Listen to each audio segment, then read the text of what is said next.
Hey up. This is No Frills. I think it's episode 9. But first one that we're filming. Very excited. First one that we're filming. We've got some equipment and we figured we'd try it out. We've been to the charity shop. You have been to the charity shop. Do you want to talk through your charity shop, Frain? I feel bad, like... You've robbed a charity. It feels like that. Got a full video set up for 35 quid. It is full. I just put a picture on my Instagram. I might have to post that. We can get it up now. That'll be here in a minute. Yeah, that will. We can put it up. Yeah, of the picture of Simon putting up the lights. Well, one light, which is unbelievably bright. It's too bright. It's like the sun. But it does make it. I'm just looking around for all the dust because it is not. This isn't the cleanest room. This is like boho, so you can see where we normally do it. This is the brightest it's ever been.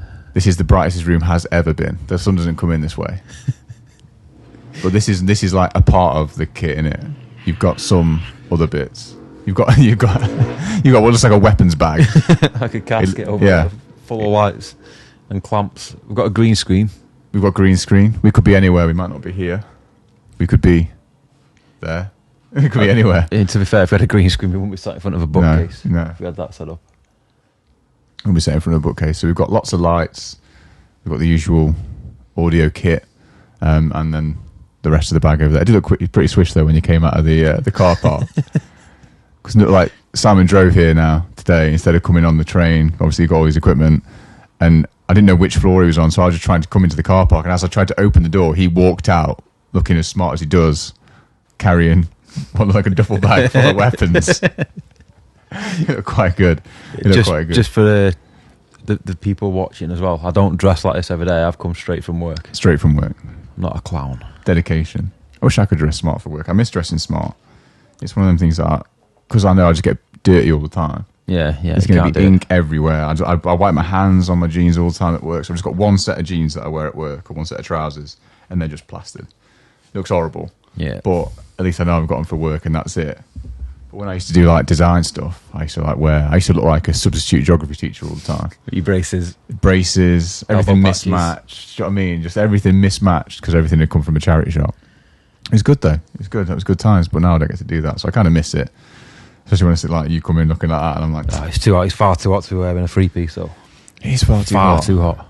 But it's like British weather again, isn't it? It's not sunny outside. No, not at all. It's sweltering. Yeah, but it's grey and raining. It's grey and raining. It looks like it's about to start raining, but you can see outside the window. It's closed, but it is pretty warm in here. So we're tooling up and trying not to sweat everywhere. So what have you been up to since last time? Been on holiday. How was that? It's all right. I went to Corfu. To be fair, it was pretty nice. Went with Shah and her dad, stepdad, and sisters. So it was like his side of the family, and then me tagging along. Sounds rough. It was all right. To be fair, it wasn't that bad. I thought it was going to be like my idea of a holiday is to go away and do stuff. Yeah. I want to go meet some people, see the local town. I want to take my gi with me. Kiboshed. First, as soon as I went to breathe in to ask the question, no gi. It was the exact opposite. I just lay in front of a pool for like 7 days. Non-stop, just lay out. See, that's factor 30, sunbathing, didn't put any tan, still as white as ever. Got 3 more freckles and nothing. That was it. That's all I did. So that's like whenever I go away with Mrs, she's always like, she just wants to do nothing for a fortnight, sit in front of a pool baking. Yep. And like after like day 3, I'm going stir crazy usually. Like I want to go out and see something or go and do something. Yeah. But she's just not up for it. She's like, well, as far as she's concerned, there's a museum in Hanley we can go and look at. Or yeah, you could do it at home. But you can't, can you? It's not the same. I don't think it is the same. But then, like where we were, there wasn't really anything out. You could walk outside the resort, but there wasn't really anything outside the resort. Yeah. Everything, like even the beach bit of the beach we were at, belonged to the resort. I remember we went on holiday in Dominican Republic. It was like the first like abroad holiday we went on together, and it was, to be fair, that was ace. But it was like we're away for 2-week all-inclusive job, and about the second week it was just doing me head in that. I was thinking it's good, but I want to go out and see something. Like we're in this other country in the Caribbean, I want to go and see like what's going on. And everyone was like, "No, you don't leave the villa. You don't leave the hotel. That's not the plan." I was like, "No, we're doing it." And I just remember there was this like big wall at the edge. We went to this wall and I had a look over it, and there's just an army tank driving past. So I just felt like, all right, yeah, they've probably got a point, aren't they? Go back to my sunbed. I remember parents telling me that about Mexico. They did the same thing in Mexico. They were like, you can't really leave. And they were like, well, let me just poke my head around. There's like guys like fully armed, like MP5s, like proper security. We went to Mexico for our honeymoon, and that was literally like that. We had one day where we left the hotel complex, and we went into Cancun. Oh. And I'd say literally every 60 seconds, 90 seconds at the most, someone's trying to sell you cocaine, or someone's trying to ask you to follow them down an alley. Like, it was just proper. That sounds proper a bit on rough. Top. Did not like it at all. No, it wasn't like that at all. It was the exact opposite. Like, there wasn't really anything to see anyway. It was dead quiet. Weirdly, it was like the height of the season, so I thought it was going to be like rammed and horrible, but it was quite a big resort, so there was nothing. Like, our pool that we used to chill at was like the relaxed pool. Yeah. Which is fine, because then the only thing they had really that would annoy you is water aerobics, which I didn't do. Always do that. Always do that. Oh man, every weekday at 12, they would have water aerobics. And so like this poor kid had come down and bring like a full PA system on like a sack truck, put it down by the side. Terrible, terrible pop music. Most of it I can't understand because it's in Greek. And the pool, for most part, was, you know, the most activity that was in the pool outside of this aquafit. Yeah. You might get like a lad and his dad throwing a ball to each other, like trying to skim a ball across the pool to each other. That was the most. Everyone else was doing a couple of laps, sitting by the edge, looking over. It was very like nothing. And then all of a sudden, the music would start up. Because of that, the pool had empty. No one wanted to be in the pool when the girl got there to do the aquafit. And she's not in the pool. She's doing like the person who you're supposed to copy is stood up. Yeah. So she's doing the movements with no resistance. And obviously most of it she can't do because she's not floating. So his music was terrible. It was like the similar kind of music every day. This kind of like Calvin Harris, you know, the normal kind of... Did they have like a club song? Not that I heard. Oh, there was a lot of like, there was similar, like, I remember hearing the similar Greek songs, but it wasn't theirs. It was like... Usually they'll have like I feel like for the kids, but they'll have...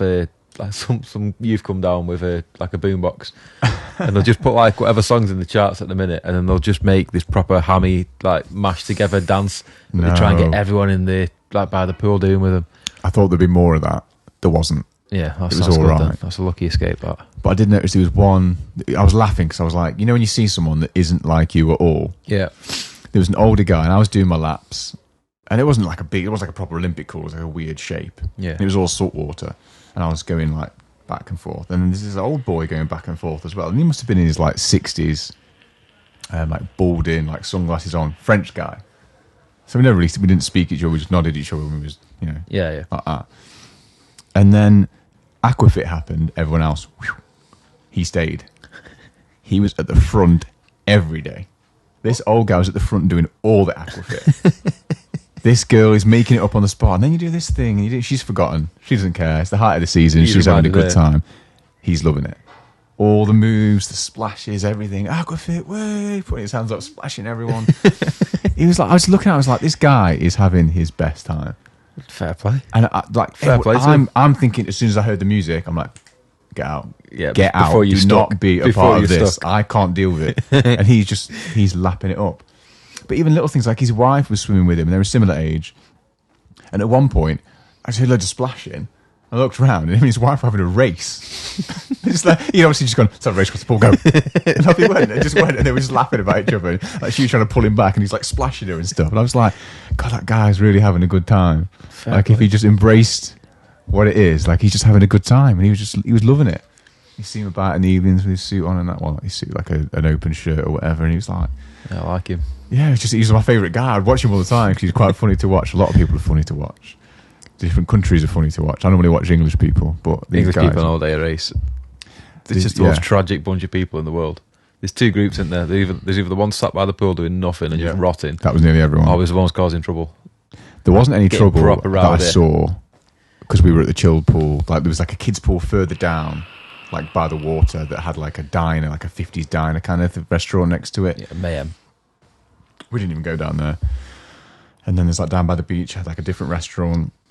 It was quite nice. And then the pool we were at had like an Italian restaurant and a Greek restaurant next to it. It was all very nice. But then the next to that was the pool where a lot of the fun stuff happened. Yeah, so there wasn't really people gathering around like, hey guys, come and play water polo, and like those annoying people. Yeah. There wasn't any of that. It was really good.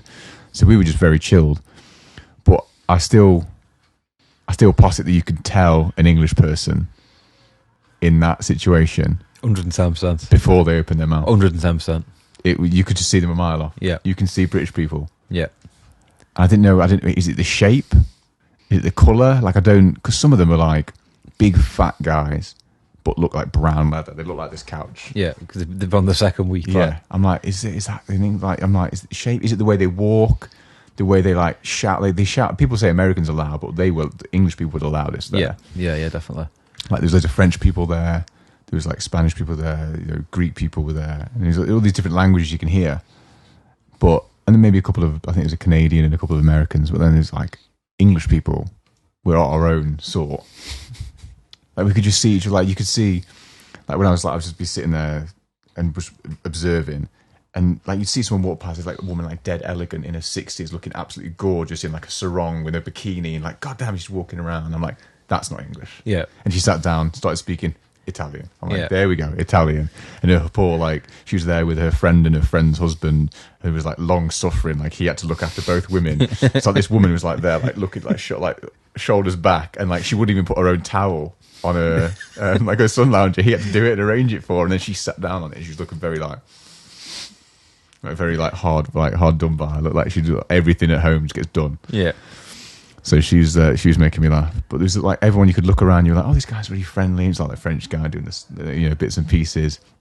English people, I don't know whether it's this bit, whether it's the belly, the skin colour. There's so many different things that you could just see just by looking that they were English. It's just that facial expression. That too, They just refuse to have fun. There was a lot of that. Like, they just sit there doing nothing. There's a lot of that, and a lot of... Not even like a lot of drinking, but different drinking. Like, a lot of people would be in the day, like, a couple of people have a few beers or whatever, but there are people that have a session by the side of the pool. Like, there's like bottles like piling up. He's like, that's an English person. That's definitely an English person. And like at night, you'd see, and like basically there's different restaurants that you could go to whenever, but some of them you had to book. But if you didn't have a booking at the restaurant, the rest were like buffet, which is the best thing in the world. Yeah. So I was eating 2 plates of everything, always going up, constantly back, forth, getting more and more. But especially when you have like breakfast and stuff, you can see what other people are eating for breakfast. You can tell where they're from. Yeah. So I'm looking at all like the meat and everything like that, and some of the cheese. I'm like, that might be a German guy. That guy might be German. Or like you're walking around, you're like, but then you see what English people, and it's basically like full English, and then extra stuff on the side, just stuff piling over. 2 plates of this. The kids are loud, and they're start kicking off, and it's just, you could tell English people. I'm just like, I wonder if they thought we were English. I wonder what people were looking at us. Yeah. I don't know. See, yeah, it's weird that, because I don't like. I know what you mean. You spot people nowadays, you can immediately tell they're English because of the way they're behaving and the way they're carrying on. But I don't see myself behaving like that. No, I don't behave like that. But I reckon people from other countries can still tell. I reckon there's something about it, like something about us that they can see. Must be. There must be. Well, like the last time I went on holiday abroad like that was in Turkey, and I had like long dreadlocks then, and I was wearing like board shorts. And it's kind of like the similar, like the fashion now is like shorter shorts, isn't it? It's all very like slick hair and everything's very short and very well cut. But I had like a big beard, I had my dreadlocks on, like board shorts, like I was wearing like UFC t-shirts, like fighting t-shirts and stuff.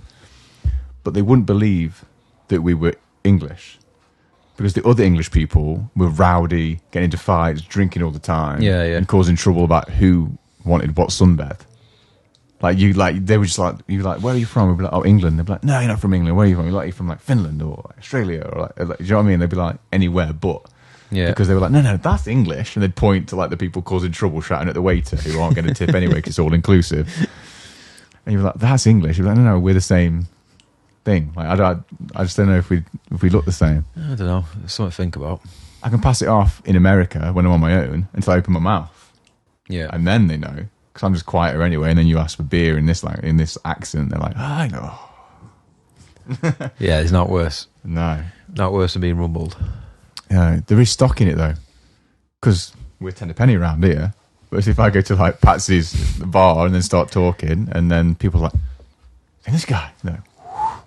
Yeah, but we don't do that. If you're in your local and you're in an American accent, everyone don't like go, no, we don't go and like shake his hand and talk to him. Are we just not? We're not faced bad. We're just not asked. Yeah, this member of the colonies has come back. How dare he? Wow. Maybe. No, I don't know. We don't really fuss over stuff like that, do we? I just don't think anyone over here is bothered about anything other than themselves.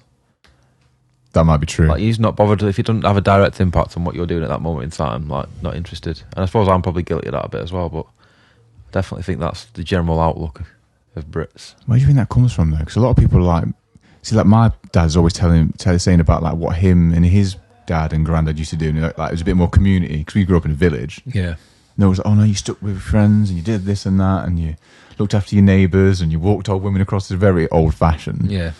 But none of that happens now. No. If it's not directly affecting you now, it just doesn't happen. Yeah, I don't know where it comes from. I suppose it's like the proper vintage stereotype of British people. It's like coming back to that, isn't it? Where everyone's just keep yourself to yourself, mind your own business, stiff upper lip and all that. Pip pip. Pip pip. Yeah, stiff upper lip was a strange one. We're changing that now, I think. Does that count for mental health? No. Everyone's now. I see it so much where people on social media mean well, and they're like, look, it's the biggest killer of men, under 50, they're killing themselves and mental health is terrible. It's, we need to improve it. We just talk about it. And I think everyone behind closed doors just goes, nope. Yeah, they do. How you doing? Fine. Yeah. No one really. Like it's the same people that sharing stuff as well. Like, I don't know. I just think we've not got it in us. I don't think as a race we haven't got it in us. And it's just not in us. It makes us uncomfortable. Yeah. It does. I mean, Greek people don't do it as much. I didn't see them do it, but other cultures, especially male, still kiss. Like they kiss each other on the cheek when they see each other. Yeah. Like however many there are, I can't remember how many. There's like French is like 1 and 2. In Italy it's like 1, 2, 3 or whatever. There's like a certain amount. Yeah. English men do not kiss. No. Like we don't. It's a rough handshake. It's a handshake at arm's length. At arm's length, yeah. Keep away from far away. Yes. Yeah, and even then you do it as hard as you can to try and hurt them. It's got to be a strong handshake. But there's nothing worse than that, when they let go. That weird, when you try and shake someone's hand and their hand's limp. Yeah, so it's disgusting. It's disgusting. I hate that. People do that all the time. I remember my dad teaching me about that when I was younger. He's like, look, when you shake someone's hand, look in their eyes, shake the hand properly, firmly. Do that because he was like, and then he did it on me. What the example was like, oh god, like, get off me, get away. Yeah, there's not worse than that.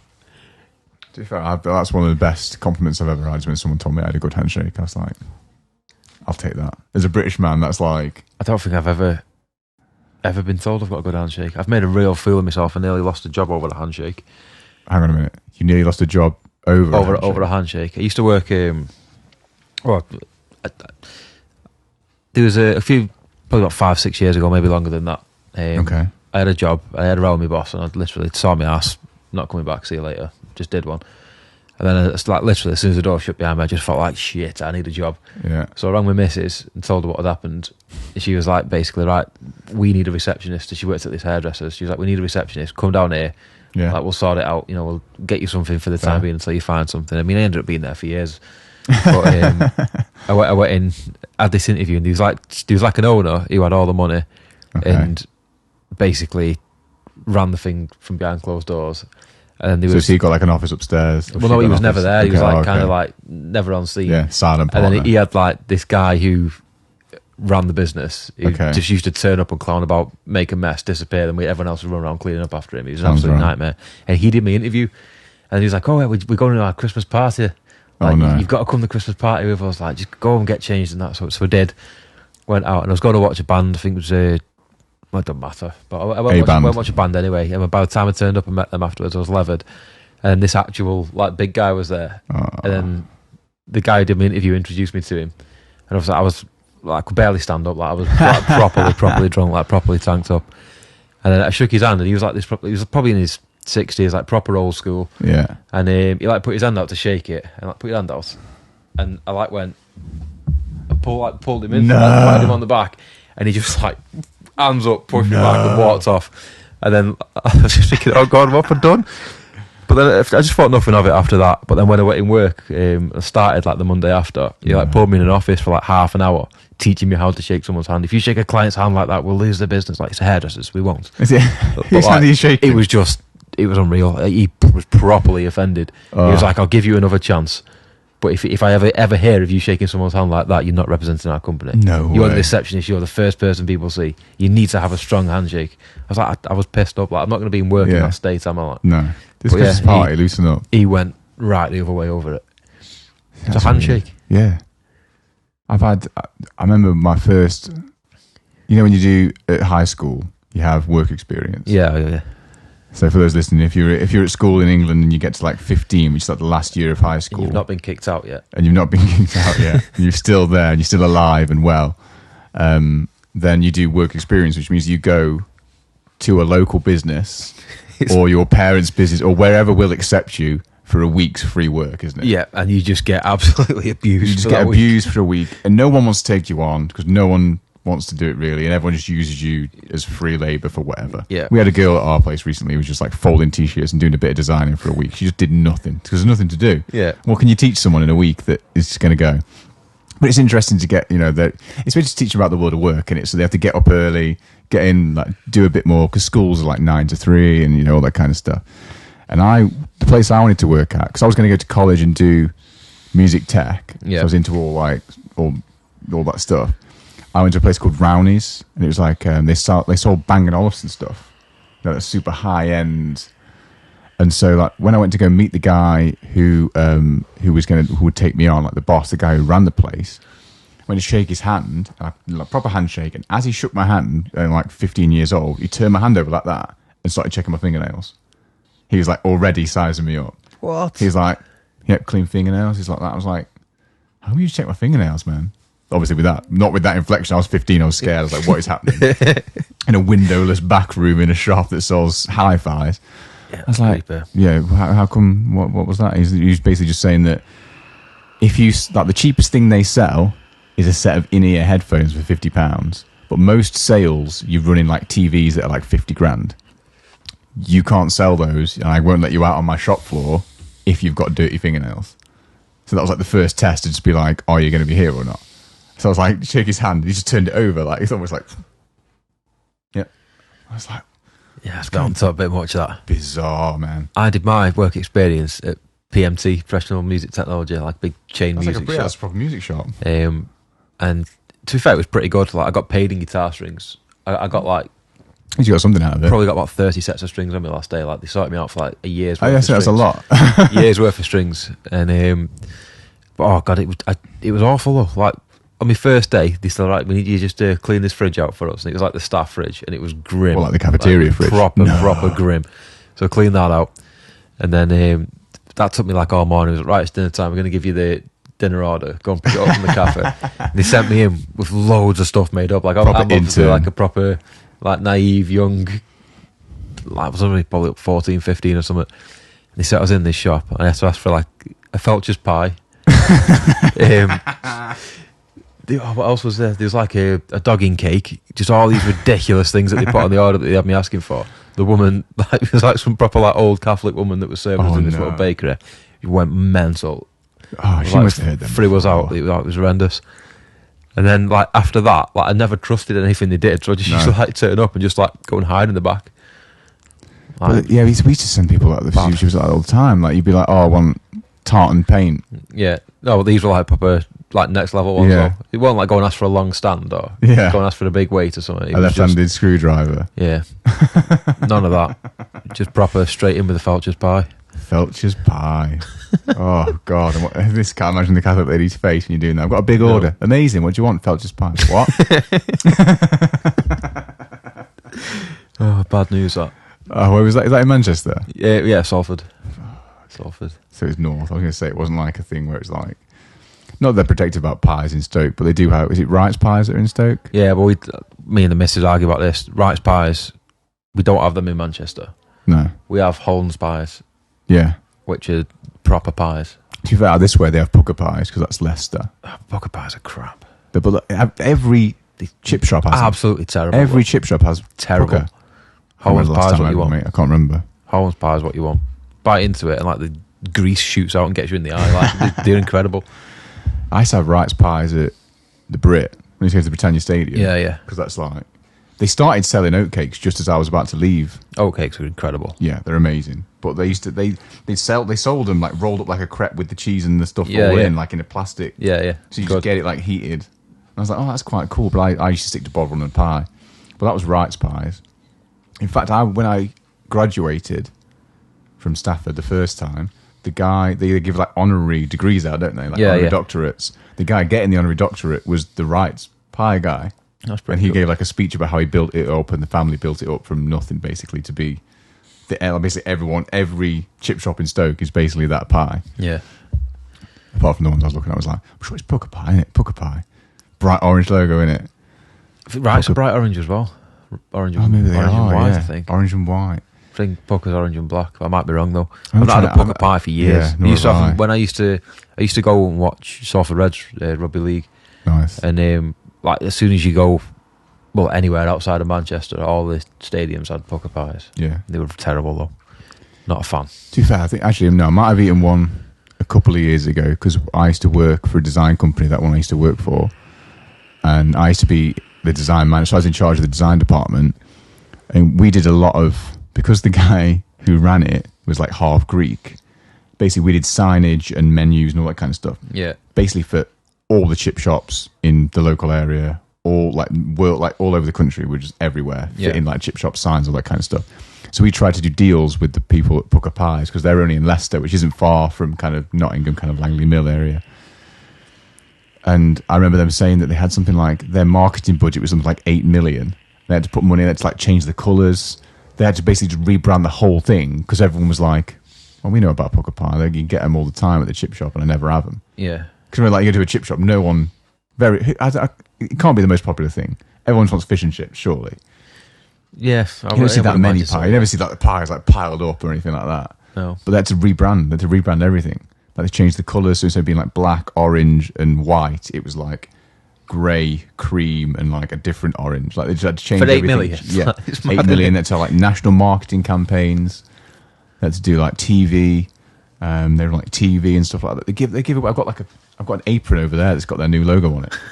They're giving away all that kind of stuff, like goodie bag. I have a Pucker Pie goodie bag, and I'm sure that in that was a pie that I ate on the way back from, of all places, Ely in Cambridgeshire, which no one's been there because all they do is grow potatoes for chip shops.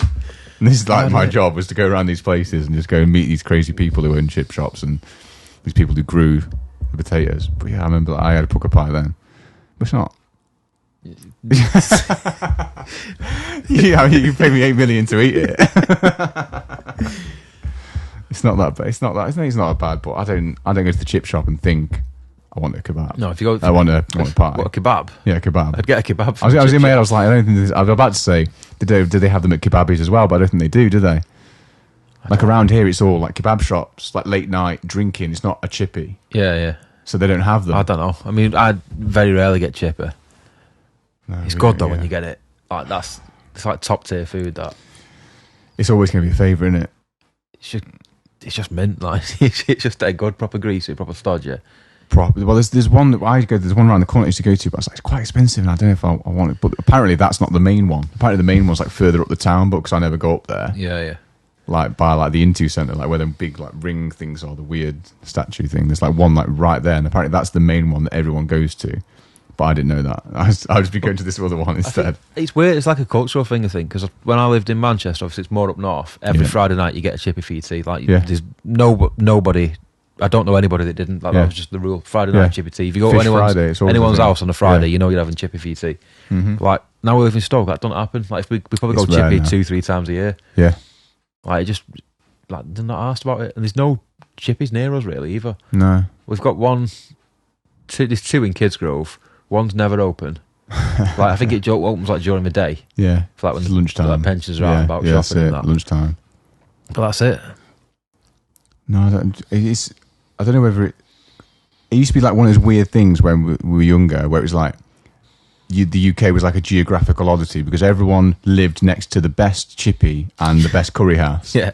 And you'd be like, well, I live in Manchester, or like, I live in Salford and it's the best. Well, I live in Stoke, or I live in Stafford and ours is the best. And you'd be like, there's like everyone lived near the best one. Well, when we lived in Salford, there was a chippy called Shanders Chipper. I don't know what Shanders mean. It was called Shanders Chandas,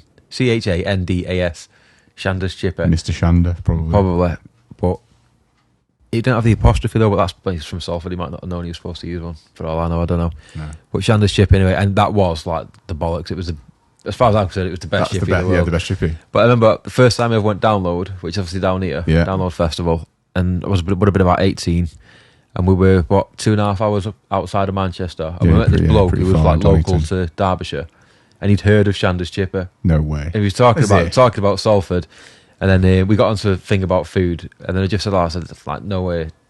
Food is rubbish. Like, get us a Shandas. He's like, oh, Shandas in Salford. Shandas? I was like, yeah, and he'd heard about it. So that for me cemented it. Smash Chipper. There's one of those here, but it is going downhill. There's one at the bottom here, like called Sari's, and it's a kebab shop, and everybody knows Sari. Yeah, the guy who runs it, but he's never in there anymore. And he's got a lot of problems, and he's in court a lot. Standard kebab shop owner. He's got a lot of trouble at the minute, but he is. Everyone, like, if you go outside of Derby, people come to Derby. Even I think it's because we have a lot of students. It's like a university town, so people come here, and that's the place that everyone goes to when they're pissed at the end of the night. Yeah, it's always Sari's, and there's a taxi rank right there. So they drink, go home, and then they go home to wherever they live. Have you heard about Sari's? And then people will come and visit him, and people go to Sari's. He's got like photographs on the wall of like thousands of people, but not like digital, like old school film. Yeah, like where he's had it developed, cuts around the people, so he cuts the background out, and then sticks them. That's pretty cool. Like a mosaic on the wall, so you can just looking around, you're like, wow, how old are some of these pictures? Like some of them are old pictures, like faded by the sun. They're behind some like perspex, so people can't pick them off the wall. People go in and try and spot it. People are like, oh, you on Sari's wall? Are you on Sari's wall? I'm like, well, I'm not, because I'm not from Derby, but people are. This is one of those weird institutions, isn't it? Yeah. One of those weird things, like weird places. I don't think we had any in Stafford. It was just there wasn't much there. So there was like 2 kebabis. There was 1 nightclub. There's like, everyone's going to go to that 1 nightclub, so it isn't really like, well, do you know that 1 nightclub? You're like, well, yeah, there's only 1. Here there's loads of stuff, but everyone seems to know Sari. Yeah, it's too busy for anything like that where I'm from. Like, obviously it was Salford, which is nowhere near as big, but that was pretty much on my doorstep in Manchester. So you've got like anything you want, there's 30 of them. So that's very unprofessional. Isn't it? Phone going off. But like anything you want, there's like 30 of them. So everybody sort of within Manchester has the favourites. It's not like people in Derby say theirs is the best, people in Stoke say theirs is the best. It was like people from this street reckon theirs is the best, people from that street reckon theirs is the best. So there wasn't really anything like that. No. Until Chinatown opened. Oh, well, Chinatown always been there, hasn't it? But the Buffy City it was called. Buffy it was like City. A 2-story. Amazing. All you can eat restaurant. Incredible. I think every night out I've ever been on used to end in there. Probably every night out from the age of like 17 to 21, it's like literally after 10 o'clock, £5 all you can eat. It was incredible. How can you survive as a business? Because it's just, and it's not just like 6 dishes, is there? There's like rows. Yeah, of stuff. there's like a full menu, and they did dim sum as well. Oh, that's even better. Just used to go in and just get like a bucket of dim sum and just sit there eating it until you can't eat anymore, and then roll yourself home. It was incredible. Oh, the buffet style one's the best. There was another bar called Matt and Fred's. It was like a little jazz bar. It was tiny, probably got the size. Realistically, like the area where the punters are, it's probably got the size of this room. There's a little stage in the corner, and then a bar against the wall. And if you buy 2 beers, you get a free pizza. And it wasn't expensive. So like we'd go in there. So that's like you'd pay like a £5 to get in. There'd be a band on. Yeah. So you've got like no reason to go anywhere else. And by the time you've had, well, if you're in there for 4 or 5 hours, what's like 6 to 8 pints? You've had 3 or 4 pizzas down you. That's it, yeah. And then you. Like, so for every 2 beers, every 2 beers, not just the first 2. Like, every 2 beers. No, every 2 beers you buy, they bring you a pizza awesome. out of it. It was ace. Was the pizza any good, or were you just too pissed to care? The pizza was incredible. I would say it was the best pizza. Like when we was at uni, we'd go and do like all our revision and stuff there. And like we'd just literally go in during the day, just like, can I buy 2 beers, but keep one behind the bar, I'll get the other in a bit. That's free the best. If you can keep it in the tap, that's the best. It was ace. I've never heard that business model before. Oh, it was honestly amazing. Have you ever been anywhere that does that business model apart from that? No. If you buy 2 beers, you get a free pizza. They were basic pizzas. It's literally like flour dough, cheese, like tomato sauce, cheese. That was it. But it was good. That's what you need, about that big, like little 8-inch pizzas. They were ace. And there was just like one poor bloke who was just constantly just chain making pizzas in the back. Pizzas all day. He had like a little stone oven, Yeah. You could see him through the back, and he was just getting a proper sweat. But that means that you could go with a mate constantly and go smashing in and just pizza. buy 2 beers and get a pizza with every round. Yeah. Dude, It was mint, honestly. that is the We'll have best. to Like go. tapas. They still do it. That Yeah. that deal is still going as far as I know. We'll have to go. It's ace. And we say we're not cultured. You go to Spain and like, here's some lobster, here's a bit of this. Well, it's all free because tapas is free, and you go there and when you drink and you're getting free snacks. That's incredible. Every time you go in, you're 2 like, pints of lager, and you 2 get pints of free- lager, please. free pizza. Here's a pizza. Okay, I'll be back in 10 minutes. 2 pints of lager, please. Here's another pizza. It so must soak it up too. Yeah. Well, it keeps you in there spending longer, doesn't it? It keeps you in the game, doesn't But it? it don't cost them that much to make them. No, but it doesn't. But it Pay that depends. guy's wages and a bag of flour and a block of cheese a night. God, that's such a good idea. I hadn't thought of that. It's mint.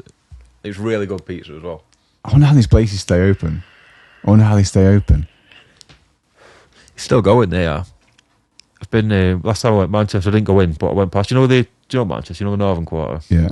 That's where like Night and Day Cafe and all that. Yeah, kind of well, stuff it's is. opposite the Night and Day, directly opposite the Night and Day. But you can't get into it from that street. You can Okay. just see like there's a window, which You see everyone eating. but like no, the window's like the back of the stage. Oh, right. So like, okay. when there's a band on, they close the curtains. Obviously, Yeah. you're not getting all the sound bouncing back, so it just looks like a window with a curtain in front of it. There's no sign there, and you have to get there through like this back street, and it's like a proper knock on door and that. Wow. It's ace. I haven't been there in proper years cool. and years. That sounds like, yes, I've been there, but I didn't know that was there. Yeah, it's really good. How do you, that is the best business model. I was trying to tell one of the guys at training, because he's like, oh, do you go to many festivals, do this and that? I'm like, man, I don't even go drinking anymore. It's just too, like, I haven't not got the money, I've not got the time, I haven't got the I don't want a hangover. Yeah, And he's saying about that's this. that's the killer, isn't it? And I was saying to him, like, when I started drinking when I was like 15, it was £1.19 a pint. Yeah, Now, if you go to the Bless, which is like the nearest kind of like okay pub here, it's like £4.30 for a pint of like Hop House. So you're talking like the difference is incredible. I remember going up to Stoke and it'd be like buy 1 pint, get 2 free, and it's like £2 a pint. So for £2, you're getting 3 pints. that's insane. It's a different era. That's insane. You can't afford that anymore. No, You can't afford that. I mean, the cheapest is with like Wetherspoons, isn't it? And it's like you might get 3 cans for a £5 or something. It's not. see, I don't know if they still do it. I think I've mentioned this before. But Wetherspoons used to do the Monday Club, and They they were did. always the cheapest if you went in on a Monday, and then it was less than £2 a pint. Yeah. It's like £1 on a pint, and that was like the cheapest. Yeah. And it used to on a Monday. Wetherspoons near us used to be booming every single Monday, but I remember it's just too expensive now. I remember being at like a local where like my ex used to work. It's like a proper country pub, which was still weirdly was still the centre of the village. Like I remember being down there once and I got trapped by the snow. Like the snow was so bad that I had to just stay down there, and everyone's work got cancelled. You couldn't get anywhere, and everyone's work got cancelled, but the pub was full. Because no one was at work, so everyone went to the pub. And the pub was open because the people live above the pub. Yeah, So it's yeah. like, well, we'll open. Same as Christmas, they just open. Oh, it's perfect. And people isn't just come in, and it was the best day ever. And you'd go in there and it'd just be like the centre. It was like the centre. And you'd go in there and you know, mill about. And there'd be like crazy people in there. You'd be seeing crazy stuff. And I remember being in there once when they were trying to figure out how to change the money on the till, because the prices were going up. it? Yeah. And Guinness was going to be £3.05 instead of like £2.97. It was like a country pub, so it was always like weird numbers. Yeah, yeah.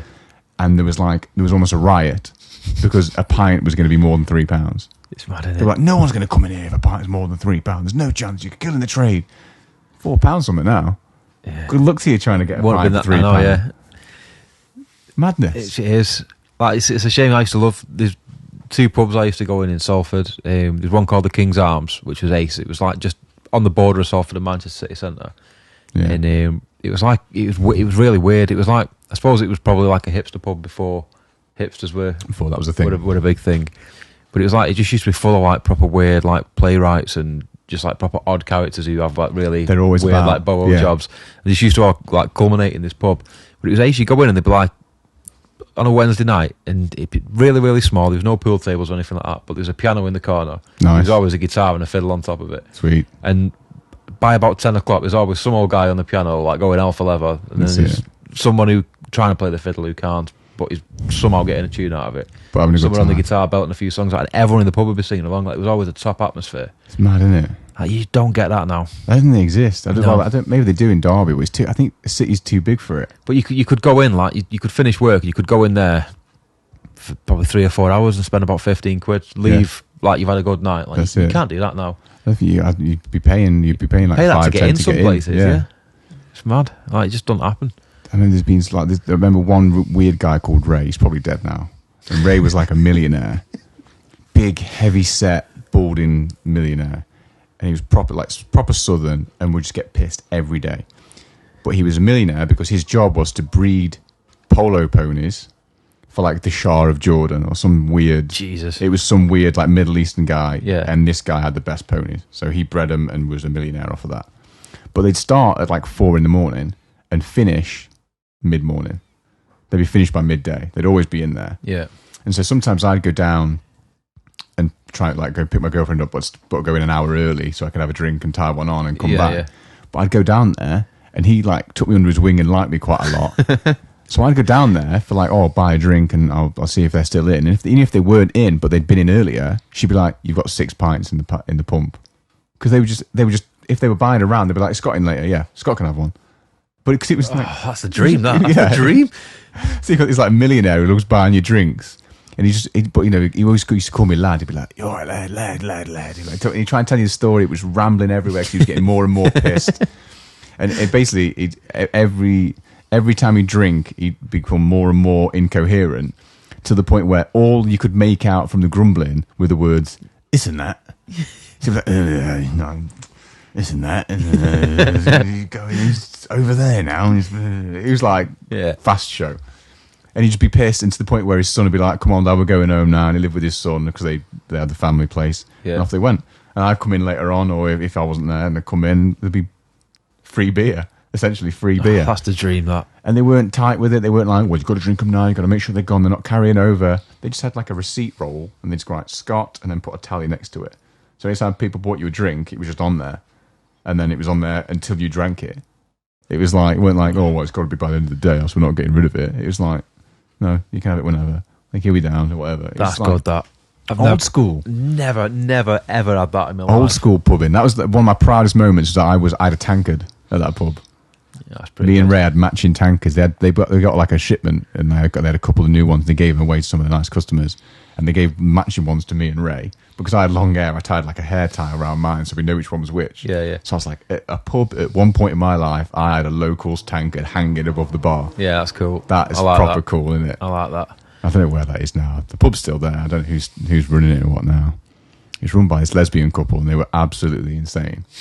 There was like this southern woman who was always in the kitchen, and she was angry at everything. And then the woman who would do the gift of the gab behind the bar, she was from New Zealand. She was like dead nice, dead like, she was like, Yeah, yeah. like really accommodating. So you'd be like, "Well, can I have this, and this off the menu? But can I include that?" You'd be like, "Yeah, no worries, I'll put it through." And then you'd hear her put it through, and then the kitchen would get it, and you'd hear swearing in the kitchen. You'd hear like, "Fucking hell, who the fuck is ordering that? What the fuck is that?" You'd be like, "Don't worry about it, it's fine." And then every time someone put an order in, it was like too much. Whatever it was too much. You just hear her shouting, you just hear Jane shouting, "What the fuck is going on? Who thinks they can have eggs with that? What the fuck?" And you'd be like, "Okay, it's fine, don't worry about it." Like in that New Zealand like lilt. You'd be like, "It's hilarious." The pub was rammed constantly. Yeah, It's not the same, man. it's not. It's not the same now. Even when you find a good pub, they're never busy. Like my best, one of my best mates, drumming in my band, he owned a pub. He had a brewery Like and pub owned. that he opened it about 18 months ago. He started off just brewing his own beer and that, and then That's cool. got a bit of a name up doing that, built a bit of a business up as a brewery, and then he bought this massive, it was like a big 3-story building, and he had the brewery in there, so he was brewing all his own beer. Oh, cool. And he had he had guest beers in and stuff, and he had this big pub in the centre of Stoke. It was ace, and every review you read online was like, "This is the best thing." Yeah, this is what we're after. This is mint. And then shut now. Just couldn't. Shut last month. Like, just couldn't just wasn't busy enough. Crazy overheads, isn't it? It's mad. It's absolutely mad. And then, but it's really isn't that long ago where every pub you went to was booming. Yeah. Like, I don't think I've been in a pub in the last 5 years and not been able to sit down. Yeah. Like, normally you go in and you just stood up at the bar. Yeah, you had to stand up. You had to find room somewhere in Yeah. the corner, especially if you're not a local. You're like out of the way. Yeah. You've got to fight to the bar every time. It's not like that now. No, it's not. Brilliant. It's a proper shame. It is, man, because I remember liking pubs like that. Not that I ever went to when I was younger, but there was some like we used to go to on the way to Stafford, on the way to town. You could always get in. There's always the same people in the same. Yeah. There's a couple like that. There's a couple in Stafford that are like that. There's one that I used to play at quite a lot with the band that I used to be in, and they drink in there all the time. Yeah. If I went to that pub now, the same people will be sat in the same seats. Like nothing has changed in those 5 years since I've been there. Yeah. I could go back today and be like, "You're right," and I assume that I've grown as a person. I've changed. Like you've done loads of crazy stuff. You've been around. You come back. They haven't been anywhere. Yeah. They're just in the same seats. It's proper mad. It's like, I don't know. It keeps the pub going, I guess. But well, yeah. So I suppose if you've got a pub there, the sort of people you're interested in, aren't you? Really? Yeah, the locals.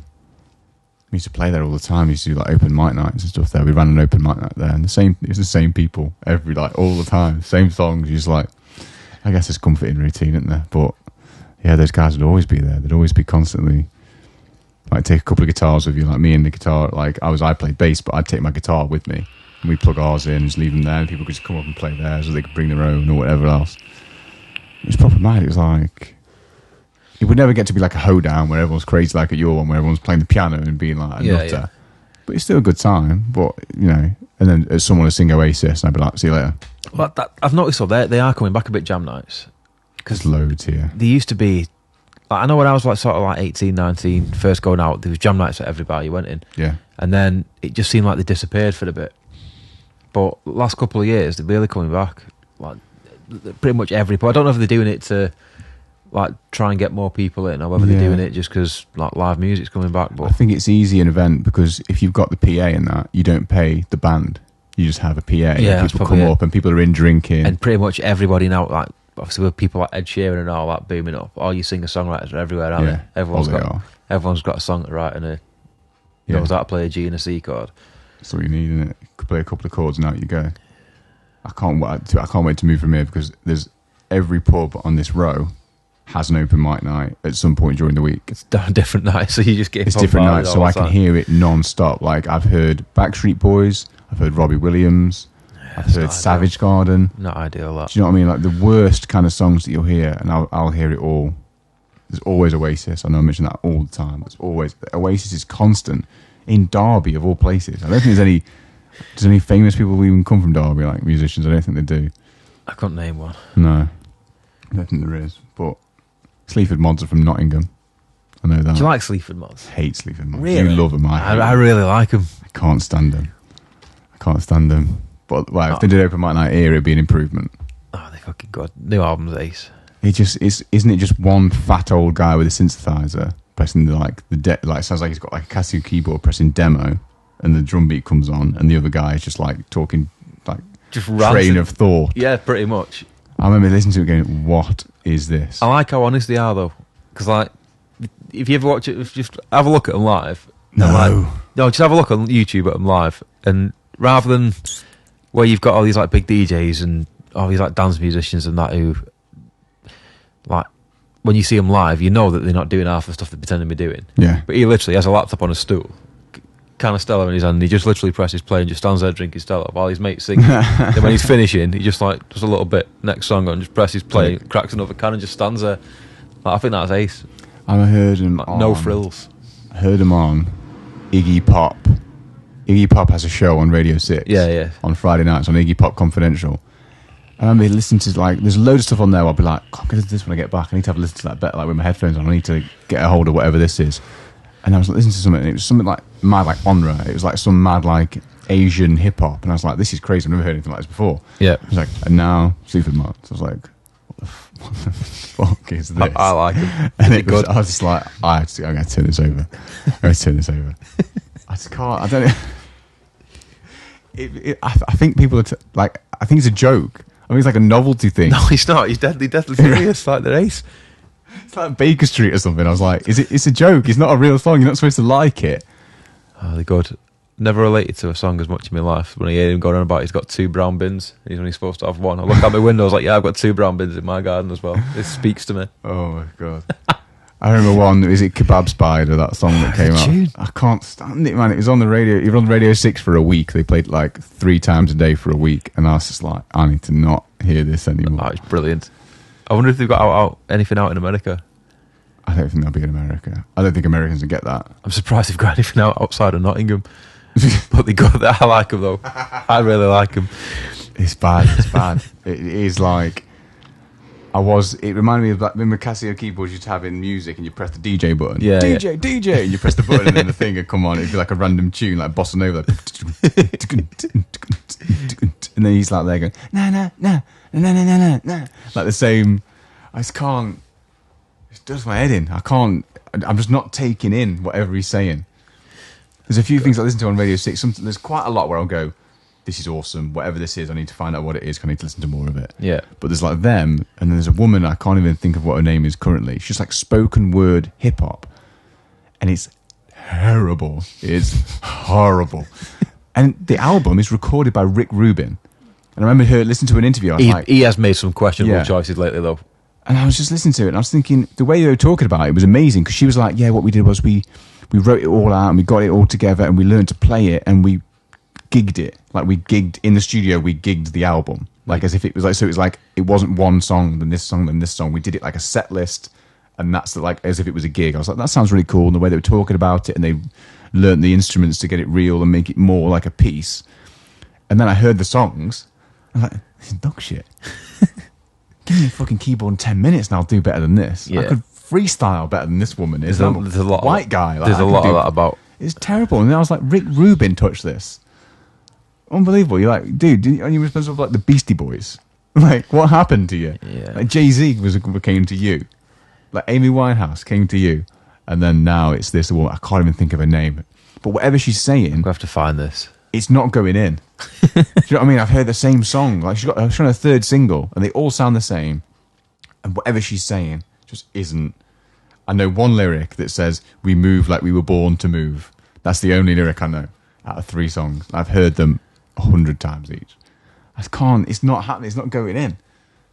Rick Rubin's made some bad choices. Don't really know. I know he's made some questionable choices lately, but I don't know about there. I search for it. But when she's talking, like when I was into this interview, when she's talking, she sounds like she's performing when she's talking like we're talking now, because this is what she does to a beat. If you just put a beat on now and I started talking at the top, you'd be like, oh, that's awesome. That's sweet. I want to find out what she's called. I think it's like something, a Tempest or something like that. If you look at like Rick Rubin's discography, it'll be on there. Try and find who she is. I don't believe it's this guy. No, it's a woman. Rick Rubin discography. Yeah, it's really, really recent, like 2000. No, I can't find it off that lyric. Let me try and find it on Rick Rubin's. See, look at this crazy stuff. 1980s. Did he do Neil Diamond as well? I don't know. I'm sure he did a Neil Diamond record. Kate Tempest. Kate Tempest. That's her. Kate Tempest, born Kate Esther Calvert, 1985, is an English spoken word performer. Oh, poet, recording artist, novelist, and playwright. Awesome. Because that is, I mean, I'm sure there's people out there being like, this is awesome, like this speaks to me. But this does not speak to me. Yeah, I don't know who that is. No. She's not, yeah. Poetry work, spoken word performance. She's got some records out there, a few, yeah. She's obviously got a fan base. But it's like, I think people just say it's good because of what, like, they don't know what it is. Are we just out of touch? Are we at that point? Is that what's happening here? It's happened. It's happened now. You don't get 4 full lengths and Rick Rubin backing you if you shit. No, agreed, you don't. But when I look through this Rick Rubin, even the 2010s, so just the last 9 years, you look at that list and you go, holy hell, there are some good records on that list. Yeah, there's some crap as well, though. Okay, agreed. Metallica is on that list. But do you know what I mean? Kid Rock. Yeah, okay. Who wants to see? There's some rubbish. Johnny Cash is good. ZZ Top. Yeah, some of the biggest stars in the world, like Eminem, Lady Gaga's on there, Lana Del Rey's on there. Wu-Tang are on there. Do you know what I mean? like there's crazy people. Santana 2019. Okay, so he's lost it this year. Ed Sheeran. Oh wait, 2018 Smashing Pumpkins. He's lost it last year. Scroll up to the years before. I've got in my head that he did a Neil Diamond album. I don't know if I'm making this up or not. Yeah, I was that. Yeah, Neil Diamond. 12 songs, 2005. You're right. I didn't know he'd done And 2008, Home Before Dark. Home Before Dark. I don't even know what those records are. That's a good record, that. Well, there we go. I remember that come out not long after, if I'm remembering right, Death Magnetic, which was a Metallica album, and I'm sure he produced that as well. Let's not forget Macy Gray. You remember Macy Gray? I do remember Macy Gray. I remember Macy Gray from Spider-Man. Spider-Man? Yeah, the first like reboot. Yeah. And when I don't remember it very well, but I remember there was some green fella on a hoverboard who turned up chucking pumpkins about, and she was singing. Really? Yeah, just some of the stuff. I'm sure that's right. I bet that was about 2001 then, wasn't it? About the time she's out there. Must have been. That's funny. I remember that song coming out. I Tried to Say Goodbye, whatever it's called. Oh my god, that was a monster, wasn't it? Yeah. But look at all this. Look at all this crazy stuff. Mars Volta. Gossip. Audio Slave. What do you make of them? Can't stand it. Love the parts. Can't stand the thumb. Yeah. Love the individual bands, but that's just too much, man. But yeah, I won't do like Prophets of Rage either. I've never even listened to them. That's like the new thing. I'm not doing it. Yeah, I'm not a fan of that. I'm not doing it. I'm not checking that out. No, I'm out of that. I'm a bit concerned, looking at this, like, the 2010 list. There's some great artists on there. There's some shit. And there's about 50% of which I've never even heard of. Yeah, well, you've got Josh Groban on there. You've got Johnny Cash, Go-Go Bordello, Adele, all the correct. Like, there's some big names on that list. But then you get to the end and it's Kate Tempest. And it's horrendous. It's bad, man. I'm going to check this out. I'll give you my verdict next week or next month, whatever next it is. Month. Yeah. We might have to sign out on that note. Wow, on that Kate Tempest note. I feel like we've just gone really hard on her for no reason. We've not planned that. That's happened, hasn't we it? We haven't written down that we were going to talk about her. Not that we went by the list at all, but yeah, she's getting both barrels at the minute. To be fair, I blame Rick more than anything. Because I don't know, that doesn't look like the last few years. Doesn't look like. It's like he's doing his last cash grab, innit? Maybe he is. Maybe he hasn't got any money. He got thin though. Maybe he's just very zen. He's just doing everybody. Like Steve Albini, if you can afford him, you can. Yeah, you can do it.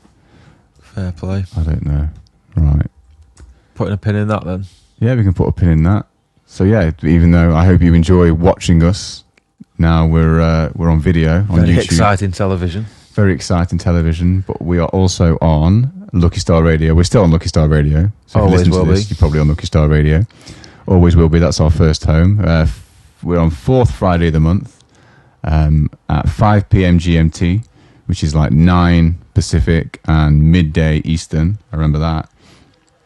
With that you can get us at luckystarradio.com. I think it will be luckystarradio.com. But if you go onto Facebook, it's just Lucky Star Radio. Yeah, there's links and everything on there. YouTube, we'll put the links up on YouTube because we're using our YouTube channel now for all that stuff. That's pretty much it, isn't it? I think that's it. Ta-ra. See you later.